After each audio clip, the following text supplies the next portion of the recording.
Hello दोस्तों, कैसे हो आप सारे के सारे। आई होप आप लोग अच्छे ही होंगे। जैसा कि हमारे सामने हिस्ट्री के कुछ पॉइंट्स नोट किए गए हैं, क्योंकि हमारे भूपेंद्र सर जो हैं अभी पढ़ाने में सक्षम, ऑनलाइन पढ़ाने में सबको डर लगता है।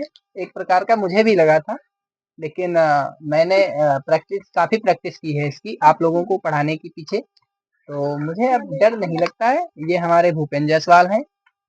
जैसा कि आपने रील में देखा होगा, होली के पावन अवसर पे हमने एक अ, अ, होली के पावन अवसर पे एक अनाउंसमेंट किया था, जिसमें हिस्ट्री पॉलिटी और जियोग्राफी, जिसमें हमारी जियोग्राफी की क्लास ऑलरेडी से पढ़ चुकी है पहली, और हमारे भूपेंद्र सर की ये पहली क्लास है।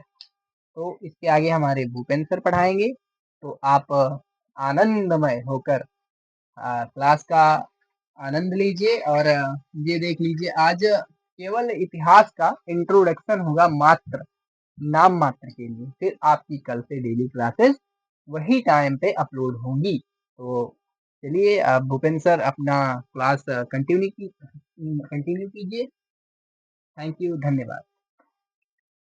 बच्चों, जैसा कि ये हम शुरू कर रहे हैं चैप्टर प्रागैतिहासिक काल। इसमें प्रागैतिहासिक काल में ये 3 भागों में विभाजित किया गया है। इसका पहला भाग है पुरापाषाण काल। ये पुरापाषाण काल है। इसका पूरे पाषाण काल का अध्ययन रॉबर्ट ब्रूस फूट द्वारा 1867 में हुआ था। 1863 में हुआ था, सॉरी। इसमें सर्वप्रथम पत्थर का प्रयोग किया गया, जैसे कि, और दूसरी बार आग का प्रयोग हुआ। साथ ही इसमें आग की खोज चीन से हुई थी, झोउ कोई डियन गुफा से, इनके द्वारा हुआ। और तीसरी हेडिंग इसमें आएगी हमारी शिकार का अल्प ज्ञान था। ये तीनों चीजें पुरापाषाण काल में हुई थी। फिर हमारा ये शुरुआत हुई मध्य पाषाण काल की। मध्य पाषाण काल का अध्ययन सीएल कोलाइल के द्वारा 1867 में हुआ था। सर्वप्रथम इसमें भी तीर कमान का प्रयोग हुआ, जिससे शिकार करना आसान हुआ, थोड़ा शिकार करना आसान हुआ।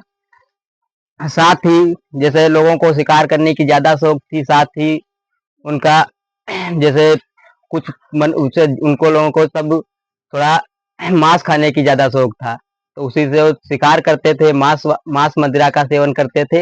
वो सब इसमें सर्वप्रथम मध्य पाषाण काल में हुआ।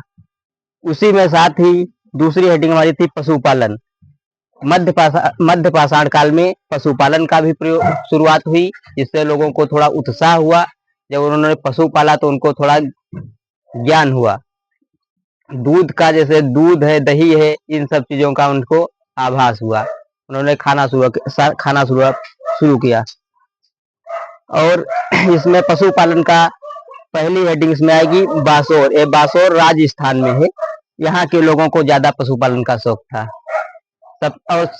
दूसरी बार आदमगढ़। आदमगढ़ ये मध्य प्रदेश में है। यहाँ के लोगों को भी पशुपालन का बेहद शौक था। तो ये हमारा हो गया मध्य पाषाण काल। अब हम आ रहे हैं नवपाषाण काल में। नवपाषाण काल का पहली हेडिंग हमारी आएगी पश्चिमी पहिए का आविष्कार है। ये पहिए का आविष्कार नवपाषाण काल में हुआ, जिससे लोगों को थोड़ा घूमने उमने में थोड़ा ज्यादा मतलब थोड़ा कम प्रयास करना पड़ा। उन लोगों को पैदल चलने में थोड़ा ज्यादा असमर्थ होते थे, तो पहिए का आविष्कार हुआ। फिर दूसरी हेडिंग हमारी आ जाएगी सबसे ज्यादा माइक्रोलिया। ये माइक्रोलिया पत्थर के छोटे छोटे टुकड़े होते थे, उनको माइक्रोलिया कहा जाता है। जैसे छोटे छोटे टुकड़ों का प्रयोग हुआ। और इसी में नवपाषाण काल में तांबे की भी खोज हुई। तब जब तांबे की खोज हुई, साथ ही नवपाषाण काल में कृषि की भी हुई, जिससे लोगों को खेती करने में थोड़ा ज्यादा इंटरेस्ट हुआ।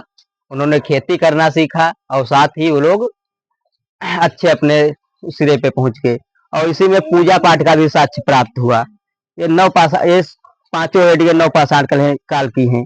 इसमें पूजा पाठ का भी लोगों को ज्ञान हुआ। इसके लिए वो सब लोगों को थोड़ा ज्यादा उत्साह हुआ। ठीक है, फिर हम अपनी अगली क्लास कल डालेंगे। नमस्कार।